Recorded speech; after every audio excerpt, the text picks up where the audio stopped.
George Mueller, o apóstolo da fé, 1805-1898. Pela fé Abel, pela fé Noé, pela fé Abraão.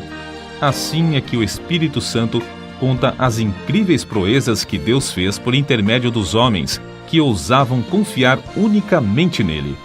Foi no século XIX que Deus acrescentou o seguinte a essa lista.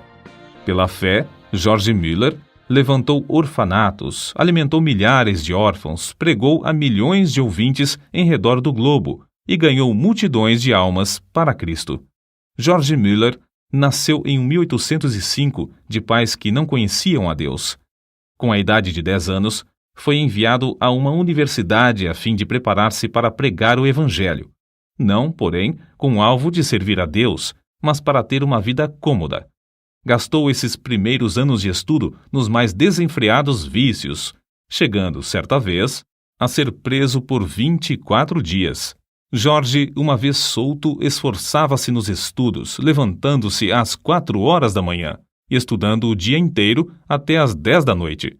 Tudo isso, porém, ele fazia para alcançar uma vida descansada de pregador. Aos 20 anos de idade, contudo, houve uma completa transformação na vida desse moço.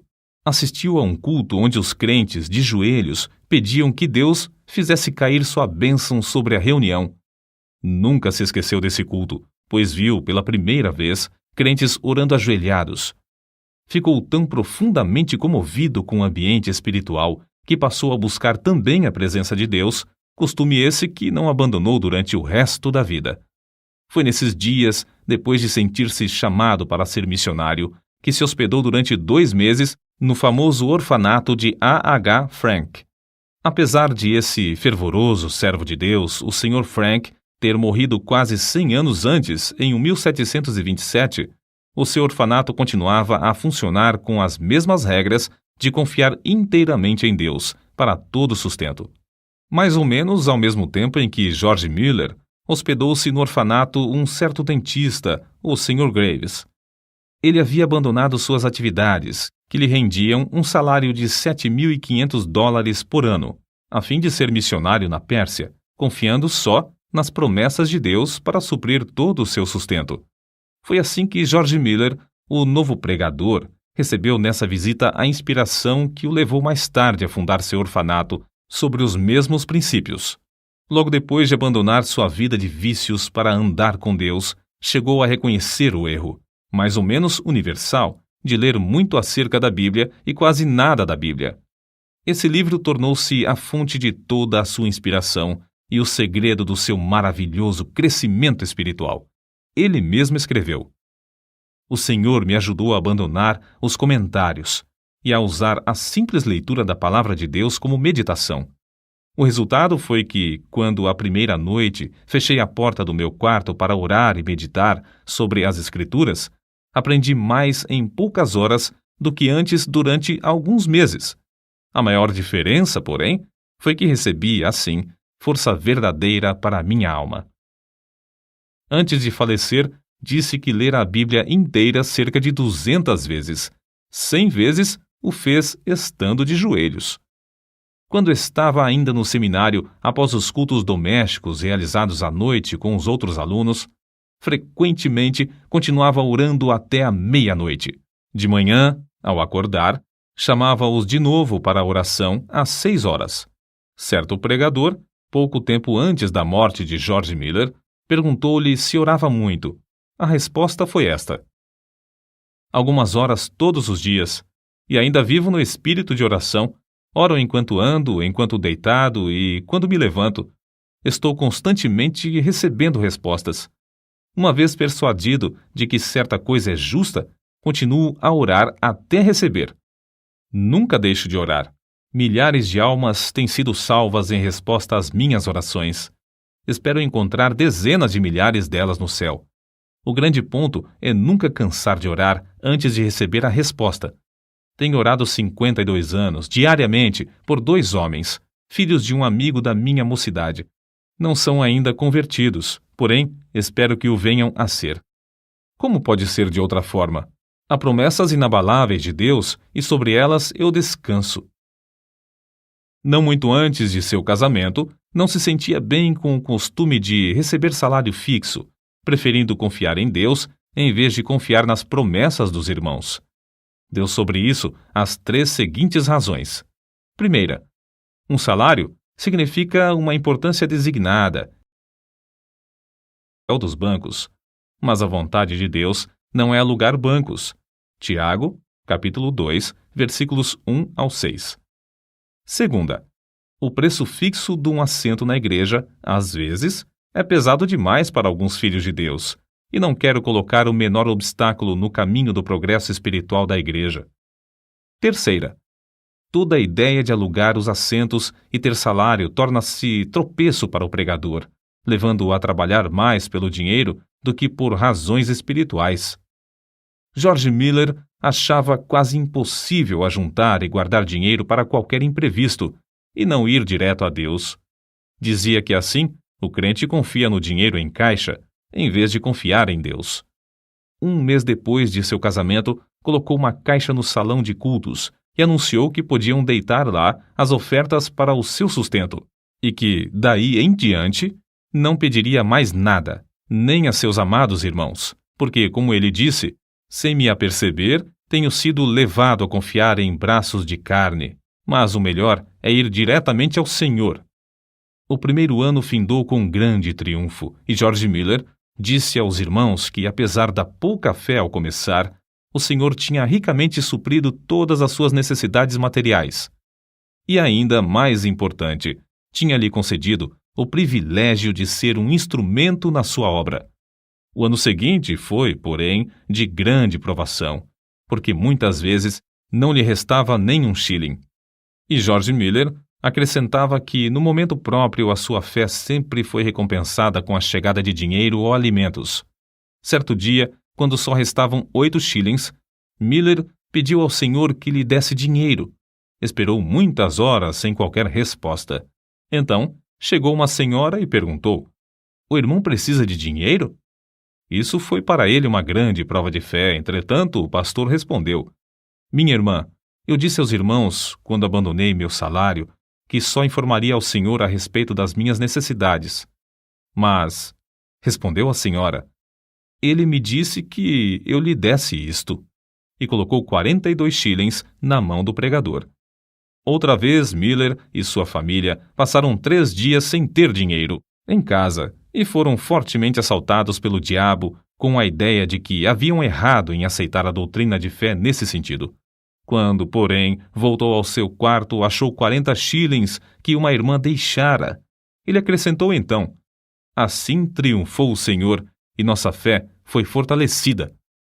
Antes de findar o ano, acharam-se de novo inteiramente sem dinheiro, num dia em que tinham de pagar o aluguel. Pediram a Deus e o dinheiro foi enviado. Nessa ocasião, George Miller fez para si a seguinte regra, da qual nunca mais se desviou: "Não nos endividaremos, porque achamos que tal coisa não é bíblica." Romanos capítulo 13, versículo 8. E assim, não teremos contas a pagar. Somente compraremos o que pudermos, tendo o dinheiro em mãos. Assim sempre saberemos quanto realmente possuímos e quanto temos o direito de gastar. Deus, assim, gradualmente treinava o novo pregador a confiar nas suas promessas.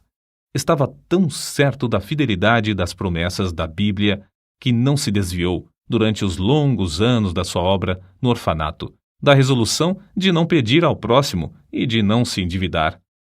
Um outro segredo que o levou a alcançar tão grande bênção de confiar em Deus foi a sua resolução de usar o dinheiro que recebia somente para o fim a que fora destinado. Essa regra ele nunca infringiu, nem para tomar emprestado, apesar de se ter achado milhares de vezes face a face com as maiores necessidades. Nesses dias, quando começou a provar as promessas de Deus, ficou comovido pelo estado dos órfãos e pobres crianças que encontrava nas ruas. Reuniu algumas dessas crianças para comer consigo às 8 horas da manhã e, a seguir, durante 1h30, ensinava-lhes as Escrituras. A obra aumentou rapidamente. Quanto mais crescia o número para comer, tanto mais recebia para alimentá-las, até se achar cuidando de 30 a 40 menores. Ao mesmo tempo, George Miller fundou a Junta para o Conhecimento das Escrituras na nação e no estrangeiro. Os alvos eram: primeiro, auxiliar as escolas bíblicas e as escolas dominicais. Segundo, espalhar as Escrituras. Terceiro, aumentar a obra missionária. Tudo foi feito com a mesma resolução de não se endividar, mas sempre pedir a Deus, em secreto, todo o necessário. Certa noite, quando lia a Bíblia, ficou profundamente impressionado com as palavras: abre bem a tua boca e ta encherei. Salmos, capítulo 81, versículo 10. Foi levado a aplicar essas palavras ao orfanato, sendo-lhe dada a fé de pedir 1.000 libras ao Senhor. Também pediu que Deus levantasse irmãos com qualificação para cuidar das crianças. Desde aquele momento, esse texto bíblico serviu-lhe como lema, e a promessa se tornou em poder que determinou todo o curso da sua vida. Deus não demorou muito a dar a sua aprovação de alugar uma casa para os órfãos. Foi apenas 2 dias depois de começar a pedir que ele escreveu no seu diário: hoje recebi o primeiro shilling para a Casa dos Órfãos. 4 dias depois, foi recebida a primeira contribuição de móveis, um guarda-roupa. Além disso, uma irmã ofereceu seus serviços para cuidar dos órfãos. Naquele dia, George Miller escreveu que estava alegre no Senhor e confiante em que ele ia completar tudo. No dia seguinte, George Miller recebeu uma carta com estas palavras: oferecemo-nos para o serviço do orfanato se o irmão achar que temos as qualificações.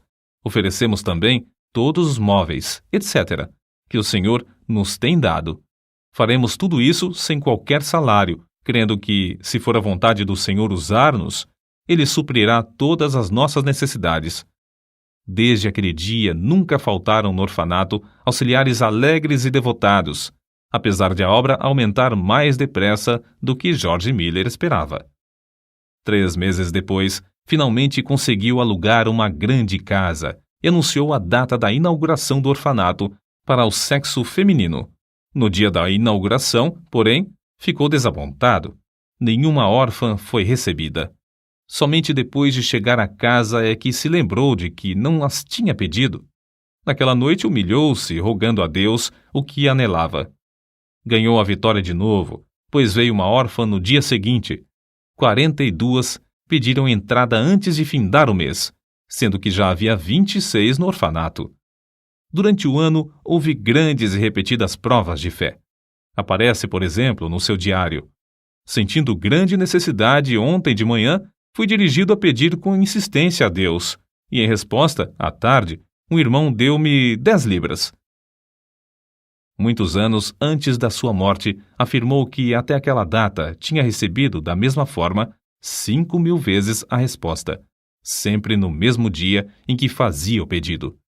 Era seu costume, e recomendava também aos irmãos, manter um livro onde, numa página, assentava seu pedido com a data em que fora feito, e no lado oposto, a data em que recebera a resposta.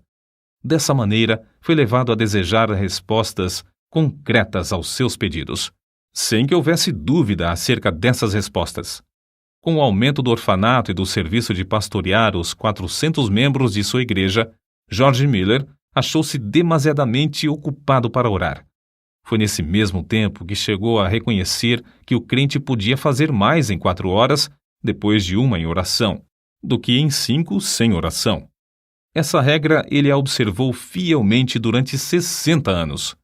Quando alugou a segunda casa para os órfãos do sexo masculino, disse: ao orar, estava lembrado de que pedia a Deus o que parecia impossível receber dos irmãos, mas que não era demasiado para o Senhor conceder. Ele orava com 90 pessoas sentadas às mesas. Senhor, olha para as necessidades de teu servo. Essa foi uma oração a que Deus abundantemente respondeu. Antes de morrer, testificou que, pela fé, alimentava 2.000 órfãos, sendo que nenhuma refeição se fez com atraso de mais de 30 minutos. Muitas pessoas perguntavam a George Miller como ele conseguia saber a vontade de Deus, pois não fazia nada sem primeiro ter a certeza de que era da vontade do Senhor. Ele respondia: Procuro manter o coração em tal estado que ele não tenha qualquer vontade própria no caso. De 10 problemas, já temos a solução de 9, quando conseguimos ter um coração entregue para fazer a vontade do Senhor, seja essa qual for. Quando chegamos verdadeiramente a tal ponto, estamos quase sempre perto de saber qual é a sua vontade. Tenho o coração entregue para fazer a vontade do Senhor. Não deixo o resultado ao mero sentimento ou a uma simples impressão. Se o faço, fico sujeito a grandes enganos. Procuro a vontade do Espírito de Deus por meio da sua palavra. É essencial que o Espírito e a palavra acompanhem um ao outro. Se eu olhar para o Espírito sem a palavra, fico sujeito também a grandes ilusões. Depois, considero as circunstâncias providenciais.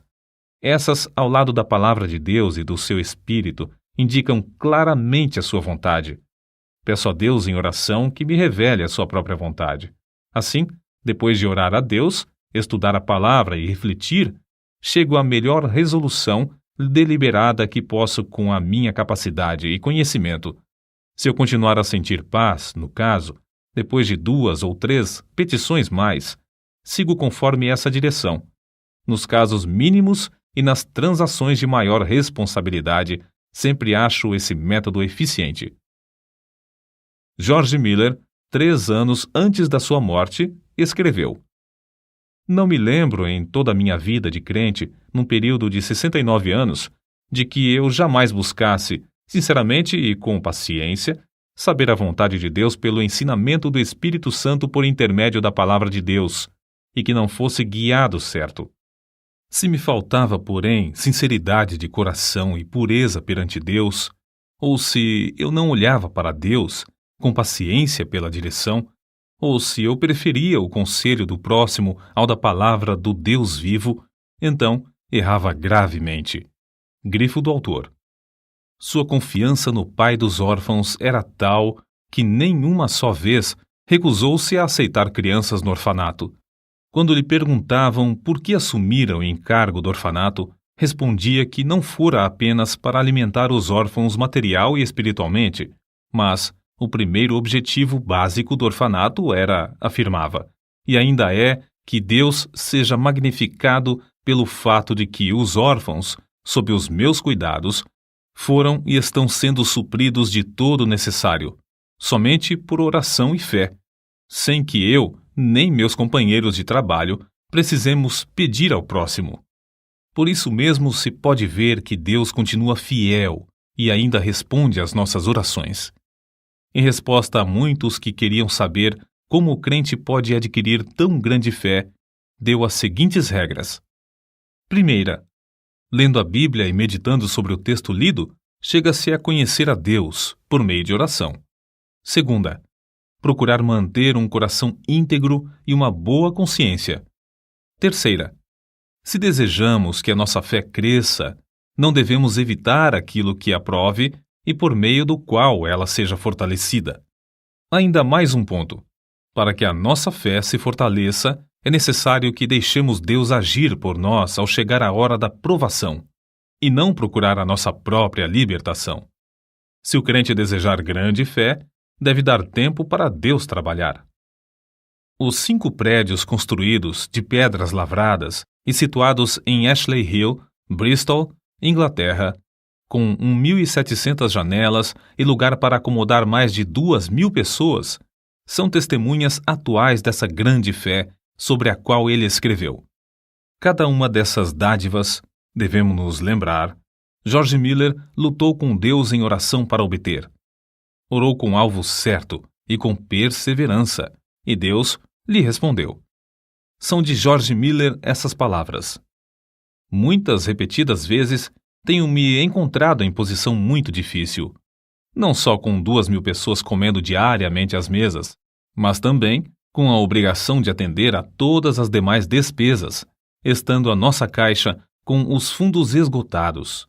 Havia ainda 189 missionários para sustentar, cerca de 100 colégios com mais ou menos 9.000 alunos, além de 4 milhões de tratados para distribuir, tudo sob nossa responsabilidade, sem que houvesse dinheiro em caixa para as despesas. Certa vez o Dr. A. T. Pierson foi hóspede de George Miller no seu orfanato. Uma noite, depois que todos se deitaram, George Miller o chamou para orar, dizendo que não havia coisa alguma em casa para comer.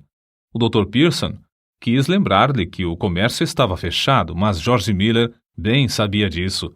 Depois da oração, deitaram-se, dormiram e, ao amanhecer, a alimentação já estava suprida e em abundância para 2.000 crianças. Nem o Dr. Pierson, nem George Miller chegaram a saber como a alimentação foi suprida.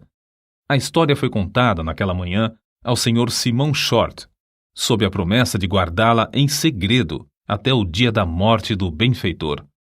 O Senhor despertara essa pessoa do sono à noite e mandara que levasse alimentos suficientes para suprir o orfanato durante 1 mês. E isso sem a pessoa saber coisa alguma da oração de George Miller e do Dr. Pierson. Com a idade de 69 anos, George Miller iniciou suas viagens, nas quais pregou centenas de vezes em 42 nações, a mais de 3 milhões de pessoas. Recebeu, em resposta às suas orações, tudo de Deus para pagar as grandes despesas. Mais tarde, ele escreveu: "Digo com razão, creio que eu não fui dirigido a nenhum lugar onde não houvesse prova evidente de que o Senhor me mandara para lá." Ele não fez essas viagens com o plano de solicitar dinheiro para a junta, não recebeu o suficiente nem para as despesas de 12 horas da junta. Segundo as suas palavras, o alvo era que eu pudesse, por minha experiência e conhecimento das coisas divinas, comunicar uma bênção aos crentes, e que eu pudesse pregar o Evangelho aos que não conheciam ao Senhor. Assim escreveu ele sobre um problema espiritual particular. "Sinto constantemente a minha necessidade. Nada posso fazer sozinho sem cair nas garras de Satanás. O orgulho, a incredulidade ou outros pecados me levariam à ruína. Sozinho não permaneço firme um momento. Que nenhum ouvinte pense que, devido à minha dedicação, eu não me possa inchar ou me orgulhar, ou que eu não possa descrer de Deus." O estimado evangelista Carlos Ingles contou a respeito de George Miller. "Quando vim pela primeira vez à América, faz 31 anos, o comandante do navio era devoto tal que jamais conheci. Quando nos aproximamos da Terra Nova, ele me disse: 'Sr. Ingles, a última vez que passei aqui, há 5 semanas, aconteceu uma coisa tão extraordinária que foi a causa de uma transformação de toda a minha vida de crente. Até aquele tempo, eu era um crente comum. Havia a bordo um homem de Deus, o Sr. George Miller, de Bristol. Eu tinha passado 22 horas sem me afastar da ponte de comando, nem por um momento, quando fui assustado por alguém que me tocou no ombro. Era o Sr. George Miller. Houve então entre nós o seguinte diálogo: 'Comandante', disse o Sr. Miller, 'vim dizer-lhe que tenho de estar em Quebec no sábado à tarde.' Era quarta-feira. 'Impossível', respondi.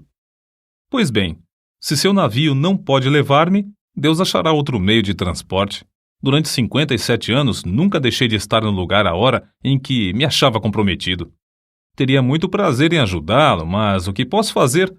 Não há meios. Vamos aqui dentro para orar', sugeriu Miller. Olhei para aquele homem e disse a mim mesmo: de qual casa de doidos escapou este? Nunca eu ouvira alguém falar desse modo. Senhor Miller, veja como é espessa essa neblina. Não, respondeu ele. Os meus olhos não estão na neblina, mas no Deus vivo que governa todas as circunstâncias da minha vida. O Sr. Miller caiu de joelhos e orou da forma mais simples possível. Eu pensei, é uma oração como a de uma criança de 8 ou 9 anos. Foi mais ou menos assim que ele orou. Ó Senhor, se for da tua vontade, retira esta neblina dentro de 5 minutos. Sabes como me comprometi a estar em Quebec no sábado. Creio ser isto a tua vontade. Quando findou, eu queria orar também, mas o Sr. Miller pôs a sua mão no meu ombro e pediu que não o fizesse, dizendo: Comandante, primeiro, o senhor não crê que Deus faça isso, e, em segundo lugar, eu creio que ele já o fez. Não há, pois, qualquer necessidade de o senhor orar nesse sentido. Conheço, comandante, o meu senhor há 57 anos, e não há dia em que eu não tenha audiência com ele. Levante-se, por favor. Abra a porta e verá que a neblina já desapareceu. Levantei-me, olhei, e a neblina havia desaparecido. No sábado à tarde, George Miller estava em Quebec. Para ajudá-lo a levar a carga dos orfanatos e a apropriar-se das promessas de Deus em oração, lado a lado com ele, George Miller tinha consigo, havia quase 40 anos, uma esposa sempre fiel. Quando ela faleceu, milhares de pessoas assistiram ao seu enterro, das quais cerca de 1.200 eram órfãs. Ele mesmo, fortalecido pelo Senhor, conforme confessou, dirigiu os cultos fúnebres no templo e no cemitério. Com a idade de 90 anos, pregou o sermão fúnebre da segunda esposa, como fizera na morte da primeira. Uma pessoa que assistiu a esse enterro assim se expressou. Tive o privilégio, sexta-feira, de assistir ao enterro da senhora Miller e presenciar um culto simples, que foi, talvez pelas suas peculiaridades, o único na história do mundo. Um venerável patriarca preside o culto do início ao fim. Com a idade de 90 anos, permanece ainda cheio daquela grande fé que o tem habilitado a alcançar tanto e que o tem sustentado em emergência, problemas e trabalhos de uma longa vida. No ano de 1898, com a idade de 93 anos, na última noite antes de partir para estar com Cristo, sem mostrar sinal de enfraquecimento das forças físicas, deitou-se como de costume. Na manhã do dia seguinte, foi chamado, na expressão usada por um amigo pessoal. O querido ancião Miller desapareceu de nosso meio para o lar, quando o mestre abriu a porta e o chamou ternamente, dizendo: "Vem." Os jornais publicaram, meio século depois da sua morte, a seguinte notícia: o orfanato de George Miller, em Bristol, permanece como uma das maravilhas do mundo. Desde a sua fundação, em 1836, a cifra que Deus tem concedido, unicamente em resposta às orações, sobe a mais de 20 milhões de dólares, e o número de órfãos ascende a 19.935. Apesar de os vidros de cerca de 400 janelas terem sido partidos recentemente por bombas durante a Segunda Guerra Mundial, nenhuma criança e nenhum auxiliar foi ferido.